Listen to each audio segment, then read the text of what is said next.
Datangnya daripada Encik Syafi'i. Katanya beliau bertugas sebagai seorang pengawal keselamatan di salah sebuah bangunan di Singapura. Apa khabar KC dan juga pendengar-pendengar MG12? Nama saya Syafi'i dan saya ingin berkongsi pengalaman misteri yang berlaku dalam hidup saya. Untuk pengetahuan KC dan juga para pendengar MG12, saya bertugas sebagai seorang pengawal keselamatan. Dan pengalaman saya ini adalah satu perkara yang berlaku lebih kurang 2 tahun yang lalu. 2 tahun yang lalu, apakah tugasan saya sebenarnya? Saya menjaga sebuah faktori yang sudah lama tidak digunakan di salah sebuah kawasan dekat dengan Jurong. Bila bertugas dekat faktori yang disebutkan itu, saya tak boleh kongsi sama Jurong sebelah mana, nama faktori apa. Tapi faktori ini sebuah bangunan yang pernah dahulu digunakan. Ya, tempat tak nak saya sebutkan lagi juga. Tapi kata Encik Syafi'i, beliau bertugas waktu malam seorang diri. Faktori yang begitu besar yang tidak lagi digunakan dijaga oleh saya. Di pintu masuk hanya saya seorang saja KC. Jadi setiap harilah, waktu pagi ada satu pengawal keselamatan, waktu malam ada satu pengawal keselamatan. Ini kata Encik Syafi'i mungkin langkah syarikat saya untuk cut down manpower ataupun untuk berjimatlah supaya tidak membazir ya dengan tenaga kerja. Pada suatu malam, kata Encik Syafi'i, sedang saya duduk dekat guard house. Saya tak perlu buat rondaan ataupun clocking seperti mana yang pernah dilakukan oleh beberapa pengawal keselamatan yang pernah diceritakan oleh KC. Tak perlu keluar pun. Tugas saya duduk dalam guard house dan kemudian jaga ada tak orang nak keluar masuk. Kadang-kala ada kontraktor datang untuk periksa, lepas tu mereka akan keluar. Tetapi kerja-kerja itu semua dilakukan pada waktu pagi, sekitar pukul 8 pagi sampailah kadang-kala 8 malam. Sibuk keluar masuk.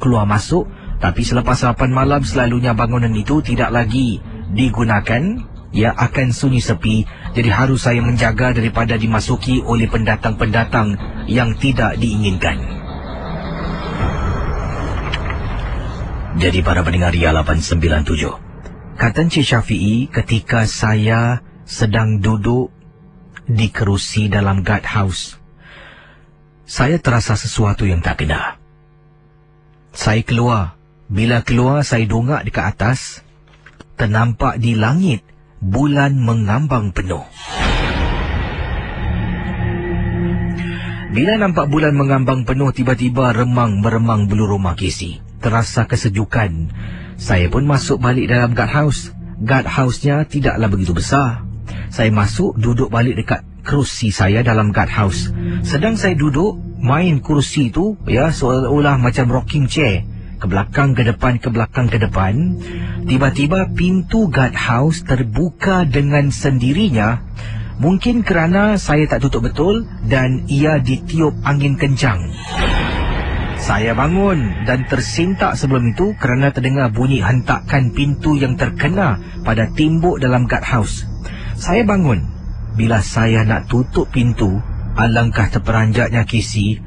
Dalam guard house saya, betul-betul dekat belakang pintu, saya ternampak sesuatu yang menakutkan. Benda yang saya nampak ini adalah kain warna putih yang tergantung di belakang pintu guard house saya. Sedangkan sebelum ini, kata Encik Syafi'i, saya tak nampak pun kain tersebut. KC, jadi apa yang berlaku, kata Encik Syafi'i, saya pun terpinga-pinga. Dari mana datangnya kain ini? Ataupun agaknya awal tadi kain ini dah wujud tapi saya tak perasan. Jadi saya pun buat bodoh, tak indahkan. Tidak indahkan kain yang tergantung dekat belakang pintu guard house. Kisah ini kisah-kisah benar. Bila saya sedang baring dekat kerusi yang saya baringkan ke belakang sedikit, kaki saya letak atas meja. Dari cermin boleh nampak sama-sama sedikit refleksi dekat belakang saya. Bila saya tenung dan perhatikan betul-betul, kata Encik Syafi'i, bayangkan para pendengar, Encik Syafi'i sedang duduk dekat kerusi dalam guard house. Kerusi itu dibaringkan ke belakang, kakinya di atas meja. Dari dalam guardhouse tu ada tingkap lah. Dari refleksi tingkap boleh nampak di belakangnya. Casey, apa yang saya nampak menakutkan.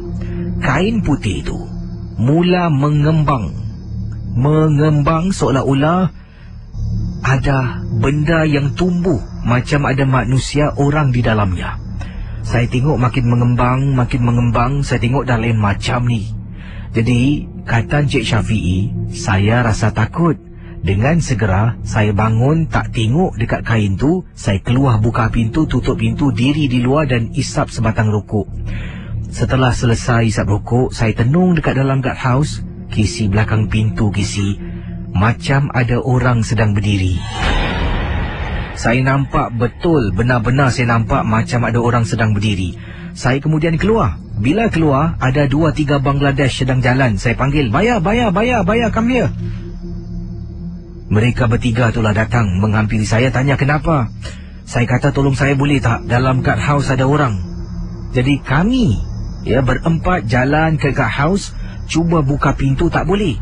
Saya tendang pintu terbuka. Baya ni masuk dengan saya. Kemudian kata Encik Syafiee, saya kata pada dia, temankan saya malam ni boleh tak? Jadi mereka duduk dekat guardhouse sambil kita berbual-bual, kenal-kenal, tukar cerita.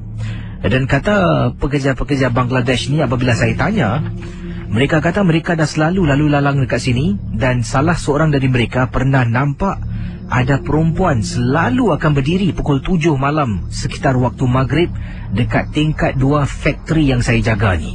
Bila saya dengar, saya terperanjat. Saya tanya, tak takut ke? Dia kata, no scared ghost, no scared ghost. Berani betul pekerja-pekerja Bangla ni, Casey.